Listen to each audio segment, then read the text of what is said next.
Drones! Come with me! Get him under the building!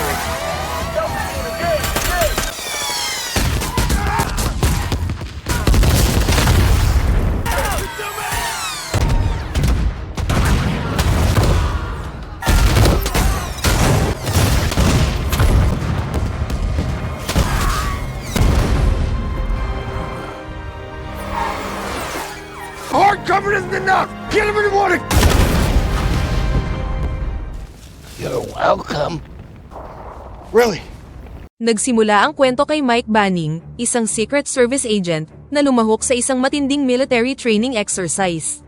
Ang senaryo ay idinisenyo upang gayahin ang isang tunay na sitwasyon ng labanan. Gumalaw si Mike sa gusali ng may katumpakan, at dinispatcha ang bawat target na makasalubong niya sa daan. Lumaban siya sa loob ng gusali hanggang sa tuluyang marating ang exit point, ngunit habang naniniwala siyang malapit na niyang matapos ang training, binaril siya ng kaibigan niyang dating sundalo, si Wade Jennings. Ang isa pang miyembro ng koponan, si Bruno, ay galit na sumigaw kay Mike dahil sa pagsipa niya sa kanya kanina sa hagdanan habang ginagawa ang drill. Nangatwiran si Mike na kung hindi nila gagawin ang mga pagsasanay na ito na parang totoo, hinding-hindi sila makakaligtas sa aktwal na sitwasyon ng labanan kapag nagsimula ng lumipad ang mga totoong bala. Pagkatapos ng ehersisyo, sabay na naglakad sina Mike at Wade at sinimulang pag-usapan ang mga plano sa hinaharap.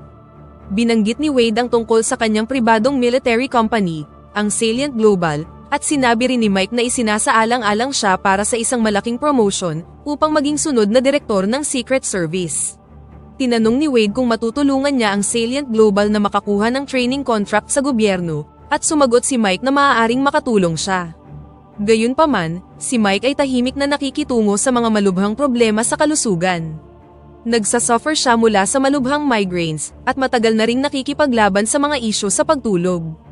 Kahit na bumisita na siya sa ilang doktor, itinago niya ang mga problemang ito kay President Trumbull, at sa kanyang asawang si Leah. Binalaan pa nga siya ng doktor na ang kanyang pisikal na kondisyon ay nagiginang mapanganib at maaaring humantong sa malubhang kahihinatnan. You're a disaster waiting to happen. Sa pagitan ng lumalala niyang kalusugan at ng responsibilidad sa pagpapalaki sa kanilang anak na si Lynn, hindi masyadong excited si Mike sa pagkuha sa demanding na posisyon ng Secret Service Director. Kalaunan, makikita si Mike at ang kanyang mga kasamahan na binigyan ng escort ang Pangulo ng Estados Unidos sa isang urgent press conference. Sa panahon ng kaganapan, nakatayo sa tabi niya si Mike Banning at ang kasalukuyang Secret Service Director na si David Gentry. Sa conference, nagsalita si Trumbull sa media tungkol sa kanyang layunin sa pagtataguyod ng kapayapaan at diplomasya sa buong mundo.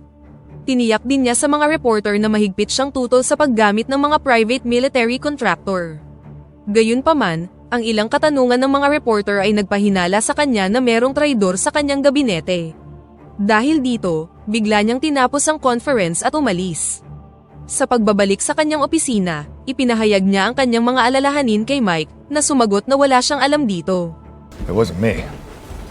Upang ayusin ang bagay na ito, nagpatawag siya para sa isang emergency meeting kasama ang kanyang gabinete, ngunit wala sa kanila ang umamin tungkol sa pag-leak nito sa press. Now enough with the leaks. Who's talking? Kinabukasan, ang matalik na kaibigan ni Mike na si Wade ay bumisita kay Mike sa kanyang tahanan upang pag-usapan ang kanilang mga araw sa army. Habang nag-uusap, napansin ni Wade na hindi okay si Mike at tinanong siya tungkol sa kanyang kalusugan, ngunit hindi niya ito pinansin. Sinabi rin sa kanya ni Mike ang tungkol sa kung paano siya gustong gawing sunod na director sa Secret Service ni President Trumbull. Iginiit niya na hindi pa siya handa para dito, ngunit hinimok siya ni Wade na kunin ito. Kinaumagahan, si Mike, kasama ang iba pang Secret Service agent, ay sinamahan ng presidente sa isang pribadong lawa para mangisda. Ginamit ni Trumbull ang pagkakataon para sabihin kay Mike na siya ang pipiliin niya para sa posisyon ng direktor at binati siya. Congratulations. Oh, if I had my way, sir. Like I just handed you a death sentence. I'll give it my best shot, sir. Hindi nagtagal, nagsimulang mahilo si Mike, kaya sinabihan siya ni Trumbull na magpahinga na at hayaan ang ibang agent na pumalit sa kanya. Niradyo ni Mike si Murphy, isa sa mga agent sa baybayin, na pumunta at palitan siya. Lingid sa kaalaman nila, may ibang mga kahinahinalang lalaki ang nakarating sa ibang bahagi ng lawa, na mabilis na nag-set up ng mga drone. Habang nagse-set up sila,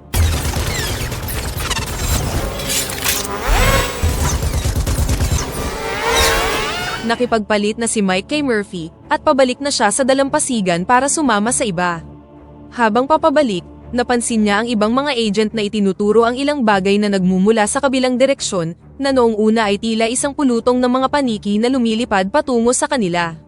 Lumingon din siya sa direksyong yun at hindi nagtagal ay narealize niya na ang bagay ay talagang mga weaponized drone. Agad niyang tinawagan si Murphy upang panatilihing ligtas si Trumbull at sinabing papunta na siya sa kanila. Habang nasa radyo si Mike, sinubukan ng ibang mga agent na barilin ang mga drone, ngunit inatake sila ng mga ito na nagdulot ng mga pagsabog at pagkamatay ng mga ahente. Dumating ang napakaraming drone at patuloy na idinispatcha ang bawat isa sa mga ahente sa baybayin.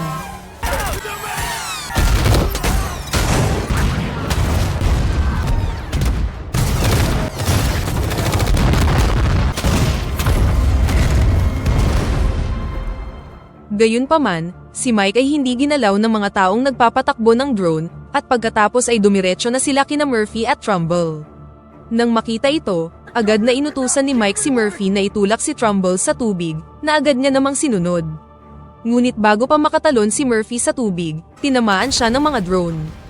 Agad na tumalon si Mike sa tubig upang iligtas si Trumbull at habang lumalangoy sila, tinamaan sila ng mga drone dahilan para mawalan sila ng malay. Ang insidente ay agad na gumawa ng headline, habang ang isang extraction team ay dinala sina Trumbull at Mike sa ospital. Sa ospital, ang unang taong pumunta upang makita si Trumbull ay si Kirby, ang vice-presidente. Sa pag-aalala, tinanong niya ang doktor tungkol sa kasalukuyang kalagayan ng presidente, at dito niya nalaman na nakoma si Trumbull.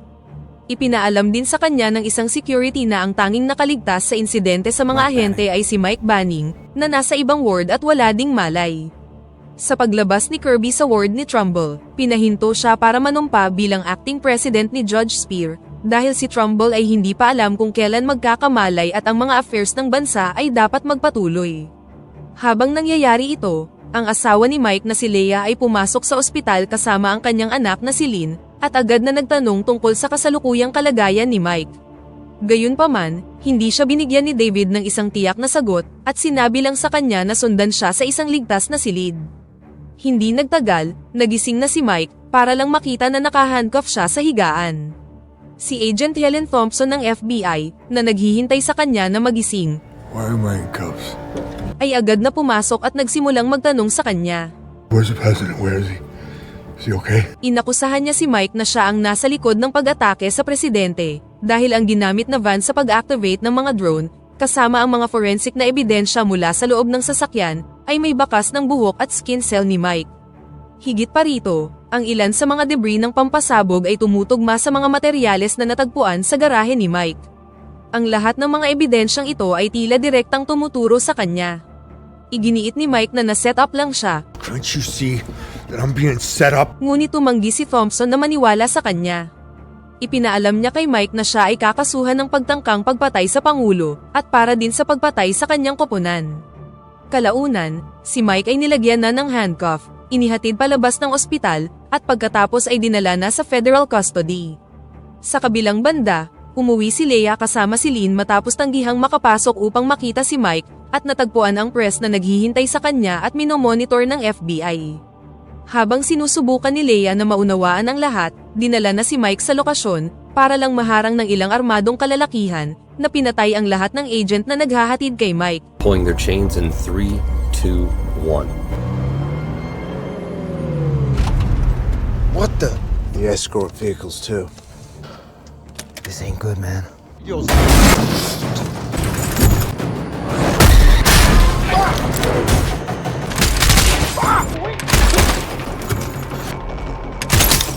Ibinaba nila siya sa van, dinala sa sarili nilang sasakyan, at sinimulan na ang kanilang paglalakbay.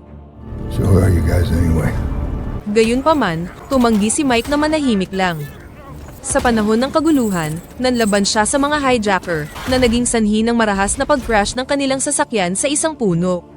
Lumabas siya sa nasirang sasakyan, pinalaya ang sarili, at pagkatapos ay sinuri ang isa sa mga patay na lalaki, para lang malaman na siya si Bruno, ang isa sa mga teammates mula sa kaninang training exercise. Ang realisasyong ito ay agad na nagpahinala kay Mike na isang tao mula sa kanyang sariling lupon ang maaaring konektado sa mga nangyayari. Pagkatapos kumuha ng mga armas mula sa mga namatay na mersenaryo, tumakas na si Mike at nagsimulang tumakbo upang maiwasan ang paghuli. Nang dumating ang mga awtoridad sa crash site, nakita nila ang maraming bangkay na nakakalat sa paligid ng wreckage. Ang eksena ay pinalabas na parang si Mike ang pumatay sa lahat, na nagpatibay lamang sa kaso laban sa kanya. Kasabay nito, nabunyag na si Wade ang tunay na utak sa likod ng buong pag-atake. Sinadya niyang inayos ang lahat para magmukhang si Mike ang responsable, maging hanggang sa pagtatanim ng DNA sa loob ng van na ginamit sa pag-trigger ng drone assault. Ilang sandali pa, nakatanggap si Wade ng tawag sa kanyang headquarters mula sa kanyang amo. Galit na galit ang amo dahil nakatakas si Mike sa mga tauhan ni Wade at baka isuplong niya ang mga plano nila. Gayunpaman, tiniyak ni Wade na maging kampante lang siya dahil ang mga ebidensyang itinanim laban sa kanya ay papanatilihing busy ang FBI. Sa kabila nito, sinabihan lang siya ng boss na tapusin si Mike at ipagdasal niya na hindi magising si Trumbull dahil ang unang plano ay idispatcha siya. Sa kabilang banda, pumunta si Mike sa isang gasolinahan at tinawagan ang kanyang asawa.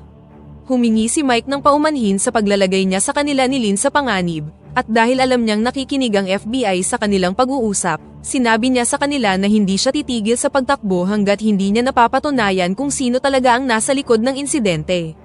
Naputol ang pag-uusap nang lumapit sa kanya ang dalawang bounty hunters, umaasang mahuhuli siya at maaangkin ang gantimpala na ipinataw para sa pag-aresto sa kanya. Gamit ang kanyang karanasan at husay, mabilis na dinisarmahan ni Mike ang dalawang lalaki at ninakaw ang kanilang truck at ginamit ito upang makatakas sa lugar. Hindi nagtagal, nakita ng mga tagapagpatupad ng batas ang ninakaw na truck at sinimulang habulin ito, na nag-trigger ng isang high-speed chase. Kalaunan, nag-drive si Mike palayo sa kalsada at nag-crush sa kalapit na kagubatan, dahilan para mapilitan siyang iwan ang sasakyan, at nagpatuloy sa pagtakbo sa kakahuyan upang makasurvive. Samantala sa Washington DC, nagbigay si Kirby ng speech sa bansa, kung saan ipinaalam niya sa kanila na nasa coma pa rin si Trumbull. Ayon sa kanya, si Mike ang utak sa likod ng tangkang pagpatay sa presidente at iginiit na nagtatrabaho siya para sa gobyerno ng Russia. Dahil dito, pumirma siya ng executive order para ipanawagan ang paggamit ng private military contractor para tugisin si Mike.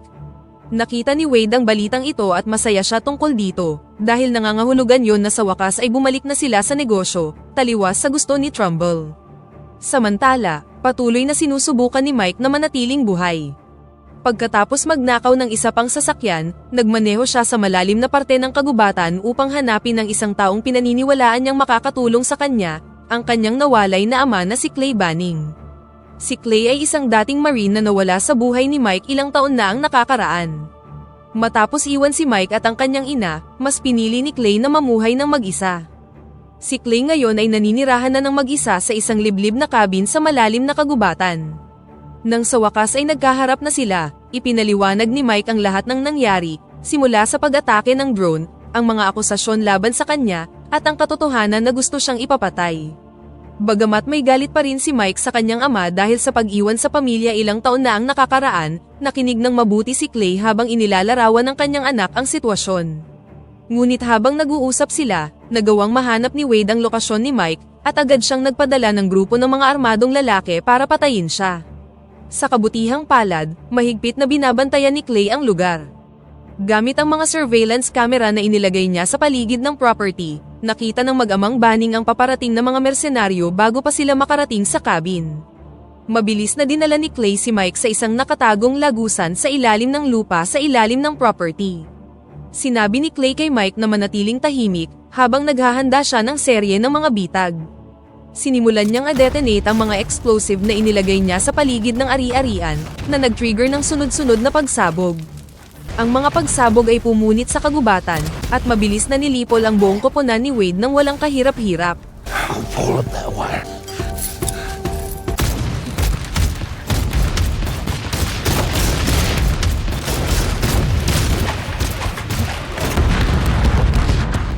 Nang nawala na ang usok, hindi makapaniwalang tumingin si Mike sa kanyang ama at napagtanto na mag-isa niyang tinalo ang lahat.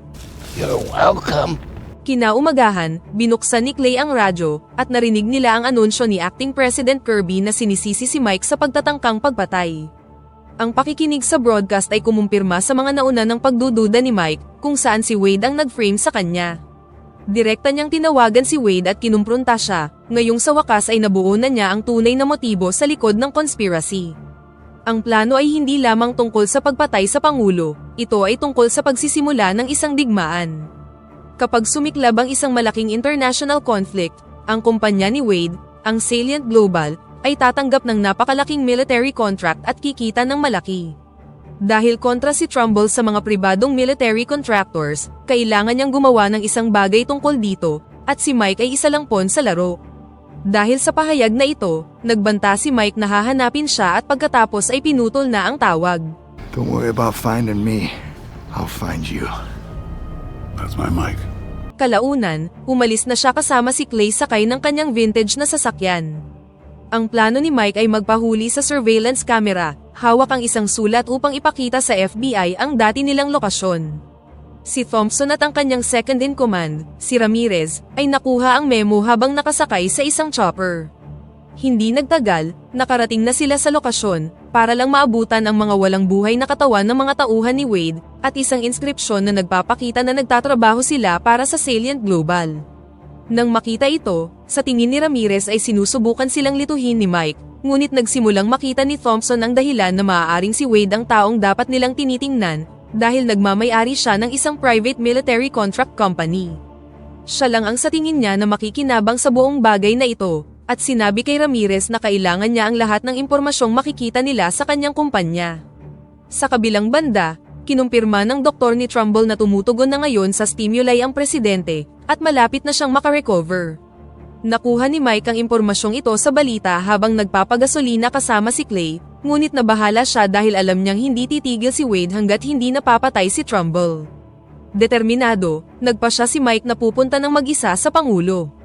Nag-aalala din siya tungkol kina Leah at Lynn at sinabi ito kay Clay na ngayon lang natuklasan na meron siyang pamilya. Pagkatapos nito, nagpaalam na siya at sinabi kay Clay na gagamitin niya ang kanyang sasakyan. Kasabay nito, nalaman ni Wade na maaaring nagising na si President Trumbull. Nakatanggap siya ng tawag mula sa kanyang amo na nabunyag na walang iba kundi si Vice President Kirby. Nangako si Wade na siya mismo ang papatay kay Trumbull, lalo na't kung mabubuhay siya, ang kanyang pagbabalik sa kapangyarihan ay hahantong sa pag-withdraw ng executive order ni Kirby sa mga private military contractors. Pagkatapos ng tawag, inutusan ni Wade ang kanyang mga tauhan na isakatuparan ang kanilang insurance policy, at sinabi ng kanyang subordinate na isinasagawa na ito. Dito nabunyag na ang insurance policy na kanyang tinutukoy ay sina Leah at Lynn, dahil makalipas lang ang ilang sandali, dalawang mersenaryo ang pumasok sa kanilang bahay upang dukutin sila. Sa kabutihang palad, dumating si Clay sa tamang oras at idinispatsa ang mga lalaki na ikinagulat ng mag-ina. Ipinakilala niya ang kanyang sarili bilang ama ni Mike, ngunit walang tiwala si Leah sa kanya at inutos na magbahagi ng isang personal na bagay tungkol kay Mike. Ngunit sa kasamaang palad, kakaunti lang ang alam ni Clay tungkol kay Mike, at ang tanging nasabi niya ay ang kanyang buong pangalan, lugar ng kapanganakan, at pangalan sa pagkadalaga ng kanyang ina. Tinanggap ni Leah ang kanyang mga sagot, at nag-alok na gagamutin ang sugat na kanyang natamo sa pakikipaglaban sa mga lalaki. Samantala, nagkamalay na ngayon si Trumbull at ipinaalam sa kanya ni David at ng isa pang secret agent, ang tungkol sa pagkakasangkot ni Mike sa pag-atake sa kanya. Sinabi rin nila ang tungkol sa pagpirma ni Kirby ng isang executive order sa pagpayag sa mga private military contractors, at kung paano niya sinusubukang makipagdigmaan sa Russia dahil sa tingin niya ay nagtatrabaho si Mike para sa kanila. Hindi makapaniwala si Trumbull sa kanyang mga naririnig, at agad niya silang inutusan na tawagan si Kirby. Samantala, nagpa siya si Agent Thompson at ang kanyang partner na direktang mag-imbestiga sa Salient Global. Lumipad sila sa headquarters ng kumpanya upang harapin si Wade at i-uncover ang katotohanan sa likod ng conspiracy. Gayunpaman, sa sandaling dumating sila, na-realize ni Wade na na-figure out na nila ang lahat, kaya pinatay niya sila ng walang pag-aalinlangan upang protektahan ang kanyang operasyon. Samantala, si Mike ay papunta na sa ospital, at nang makarating siya sa lugar, nakita niya ang ilang opisyal na nagpapatrolya sa labas. Kinorner niya ang isa upang kunin ang kanyang uniforme, pagkatapos ay pumasok na sa loob, at nagbigay ng maling alarma sa radyo na isang gunman ang papunta sa emergency room. Nang marinig ito, agad na ipinadala ni David ang kanyang mga tauhan sa emergency room upang kontrolin ang sitwasyon. Matapos lumikha ng isang matagumpay na distraction, nagtungo na si Mike sa elevator, alam na isang opisyal lamang ang nakastation doon. Pagkatapos ay ginamit niya ang opisyal bilang isang shield upang makapasok sa ward ni Trumbull, at nagsimulang sumigaw na gusto niyang makita si David. Gayunpaman, mabilis itong naging komplikado nang dumating ang maraming security at inutos sa kanya na sumuko. Kinwestiyon ni David ang kanyang katinoan. Have you completely lost your mind? Ngunit patuloy siyang sumigaw na kailangan nilang mailabas si Trumbull sa ospital dahil hindi na dito ligtas. Iniulat ni David ang insidenteng ito kay Trumbull, na nagutos sa kanila na dalhin sa kanya si Mike. Nang dalhin si Mike sa presidente, sinimulan niyang ipaliwanag kung gaano kadelikado si Wade at hindi siya titigil hanggat hindi napapatay si Trumbull. Sa kabila ng pag-aalinlangan ni David dahil hindi pa rin nila alam kung kaninong panig si Mike, inutusan sila ni Trumbull na sundin ang mungkahi ni Mike dahil nagtitiwala siya sa kanya. He's the reason I'm still alive. Sa sandaling yun, si Mike ang naging bagong pinuno ng operasyon sa paglikas kay Trumbull. Pagkatapos ng maikling talakayan sa nurse, na-realize ni Mike na kinokontrol ni Wade at ng kanyang mga tauhan ang mga oxygen gas system, at plano nilang pasabugin ang buong ospital. Nagmamadali ang mga empleyado na i-evacuate ang mga pasyente, at lahat ng tao sa loob ay nagsimulang lumabas ng ospital. Sa parehong oras na yun, si Trumbull ay inilagay sa isang wheelchair at pagkatapos ay isinakay na siya sa isang sasakyan. Samantala, nalaman ni Wade at ng kanyang koponan na nakarating na si Mike sa ospital bago sila. Habang nangyayari ito, sinisikap ni Kirby na ipagpatuloy ang kanyang plano na salakayin ang Russia, ngunit ang iba sa gabinete ay tumanggi na bigyan siya ng go-ahead dahil naniniwala silang gising na ang Pangulo. Ang dismayadong si Kirby ay nagsabi sa kanila na nasa kapangyarihan pa rin siya, ngunit tumanggi silang sagutin ang kanyang kahilingan. Sa sandaling may sakay na si Trumbull sa sasakyan, dumating na si Wade at ang kanyang mga tauhan sa ospital, at nagsimula silang magpaulan ng mga bala sa sasakyan. Dahil dito, binago ni Mike ang plano at dinala si Trumbull sa isang ligtas na lugar, kasama ang ilan sa mga lalaking nag-e-escort sa kanya, habang pinapaulanan sila ng napakaraming bala. Ilang sandali pa, sumabog na ang ICU wing ng ospital, na nagdulot ng pagkawasak ng halos kalahati ng gusali. Bagamat sugatan, nagawang mailigtas ni Mike si Trumbull kasama si David, pagkatapos ay tumalikod at bumalik sa laban sa labas. Determinado na pigilan ng mga mersenaryo, sinimulan ni Mike ang pagpapatumba sa mga kalabang sundalo ng paisa-isa. Matapos magsuot ng bulletproof vest, nagawa niyang barilin, saksakin, at patayin ang halos lahat ng mersenaryo sa loob ng ospital. Hindi nagtagal, isang military response team ang dumating at tinapos ang natitirang mga mersenaryo. Nang makitang nagkakawatak-watak na ang kanyang plano, sinubukang tumakas ni Wade gamit ang isang chopper, ngunit pinigilan siya ni Mike sa pamamagitan ng pagpapasabog dito. Nang wala ng paraan para makatakas, sa wakas ay nagkaharap na ang dalawang magkaibigan para sa huling laban. Ang sumunod ay isang malupit na one-on-one na paghaharap, at nang maubusan ng bala, ang dalawa ay naglaban gamit ang kutsilyo. Pagkatapos ng matinding pakikibaka, nakuha ni Mike ang kalamangan at sinaksak si Wade, na nag-iwan sa kanya ng nakamamatay na sugat. Bumagsak si Wade habang tumatagas ang dugo sa kanyang tagiliran, at tinabihan siya ni Mike para samahan siya. Sa kanyang huling sandali, sinabi ni Wade na natutuwa siya na si Mike ang pumatay sa kanya. Glad it was you. Bago siya nalagutan ng hininga. Nang humupa na ang mga bagay-bagay, sa wakas ay lumabas na ang katotohanan, at si Mike ay opisyal na napawalang sala sa lahat ng paratang. Kalaunan, bumisita si President Trumbull kay Kirby upang ipaalam sa kanya na si Wade ay nagtago ng mga dokumento ng kanilang mga transaksyon bilang isang paraan ng insurance, at nalaman niya ito salamat sa pag-iimbestiga ng FBI. Sa sandaling hindi na maikakaila ang mga ebidensya, si Kirby ay inihatid na ni David palabas ng White House at dinala sa kustodiya ng pulisya. Nang tapos na ang krisis, si Clay ay binigyan ng pagkakataong kumonekta muli sa kanyang pamilya. Malugod siyang tinanggap sa tahanan ni Mike para makasama niya sina Mike, Leah at Baby Lynn, na nagpahintulot sa kanya na makabawi sa mga taon na ginugol niya ng malayo sa kanila. Sa huling eksena, pribadong nakipagpulong si Mike kay President Trumbull. Ipinaliwanag ni Mike na pakiramdam niya ay responsable siya sa nangyari at naniniwalang dapat siyang magbitiw sa kanyang posisyon. Humingi siya ng paumanhin sa hindi niya pagsabi sa Pangulo tungkol sa lumalala niyang sakit, at nag-alala na baka hindi na niya magawa ng maayos ang kanyang tungkulin. Gayunpaman, tumanggi si Trumbull na sisihin siya sa nangyari. Pinatawad ng Pangulo si Mike at sinabi sa kanya na nananatili pa rin ang offer na maging direktor ng Secret Service kung gusto niya. Matapos ang lahat ng kanyang pinagdaanan, tinanggap ni Mike ang posisyon, at dito na nagtatapos ang pelikula.